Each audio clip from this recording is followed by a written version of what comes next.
अन्येषाञ्चैव देवानां सक्रादीनां शरीरतः निर्गतं सुमहत्तेज तच्चैक्यं समगच्छत अतीव तेजसः कूटं ज्वलन्तमिव पर्वतं दद्रीषुस्तेषुरास्तत्र ज्वालाव्याप्त दिगन्तरम्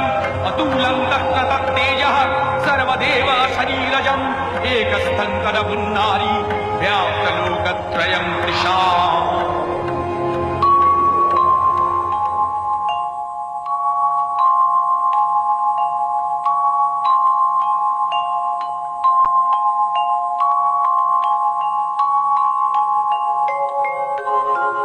नमस्ते शरण्ये शिवे सानुकंपे नमस्ते जगद्व्यापिके विश्वरूपे नमस्ते जगद्वन्द्य पादारविन्दे नमस्ते जगत्तारिणि